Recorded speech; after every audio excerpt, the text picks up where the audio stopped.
కడియం శ్రీహరి గారు, నిన్న మీరు విసిరిన సవాల్ను నేను స్వీకరిస్తున్నా. గణపురం నియోజకవర్గంలో 15 సంవత్సరాలు క్యాబినెట్ మంత్రిగా ఉండి నువ్వు చేసిన అవినీతి మొత్తాన్ని కూడా నీ చిట్టా అయిపోతానికి సిద్ధంగా ఉన్నా. ప్రత్యేకంగా నేను 2 అంశాలు తీసుకున్నా. ఒకటి, దేవునూరు భూముల విషయంలో హనుమకొండ జిల్లా మొత్తానికి ఏకైక ఫారెస్ట్ దేవునూరు ముప్పారం వేలేరు ప్రాంతంలో ఉంది, ఇనుపరాతి గుట్టలో. అక్కడ ఇప్పటికే నువ్వు 24 ఎకరాల భూమిని దోసుకున్నావు. మళ్ళీ 25 ఎకరాలు దోసుకోవడానికి నీ అల్లుడిని రంగంలో దించి నజీర్ మాఫియా ఇవాళ గణపురం మొత్తాన్ని కూడా అక్రమ అర్జనలకు పాల్పడుతూ ఉన్నది. అదేవిధంగా కాంట్రాక్టు బిల్లులు ఇప్పించడానికి వివిధ మండలాల్లో భూ కబ్జాలు చేసుకోవడానికి ప్రయత్నాలు జరుగుతూ ఉన్నాయి. ఇవన్నీ కూడా బయటపెట్టడానికి నేను సిద్ధంగా ఉన్నా. అంతేకాకుండా నువ్వు ఏదైతే మాట్లాడినావో దళిత బంధు విషయంలో నువ్వు దళిత ద్రోహిగా ముద్రపడ్డది. నేను దాదాపు 643 మందికి మరి మినీ డైరీ ఇప్పించిన, తర్వాత 100 మందికి దళిత బంధు ఇప్పించిన, 1100 మందికి వచ్చే క్రమంలో దళిత ద్రోహిగా అడ్డుపడ్డావు నువ్వు. మరి నువ్వేదో 100 మంది నిరూపిస్తా అంటున్నావు.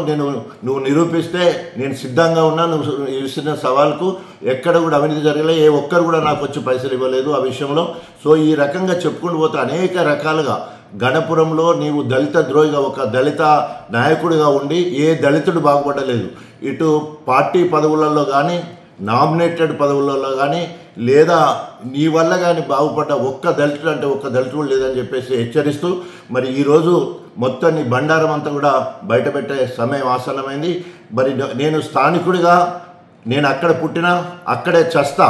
నువ్వు స్థానికేతరుడు పర్వతగిరికి వచ్చినావు, తప్పకుండా నిన్ను పర్వతగిరికి పంపించే వరకు నేను నిద్రపోనని చెప్పేసి హెచ్చరిస్తున్నాను.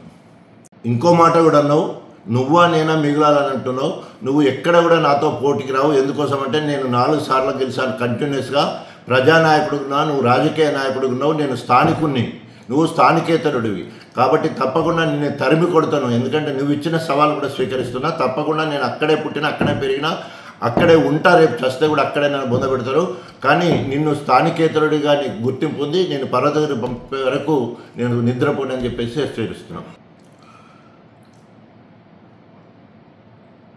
నీవు సత్య హరిశ్చంద్రుడు లెక్క మరి నేను నీతిపరుని నీకు నువ్వే డబ్బా కొట్టుకుంటావు. అనేక అవినీతి పాల్గొనడమే కాకుండా ఇవాళ అవినీతి తిమింగలం లెక్కున్నావు. మొన్నటికి మొన్న నీ బిడ్డ 100 కోట్లతో ఎంపీ మరి టికెట్ కోసం ఖర్చు పెట్టినావు. 100 కోట్లు ఖర్చు పెట్టి గెలిచినావు. ఆ 100 కోట్లు ఎక్కడివి?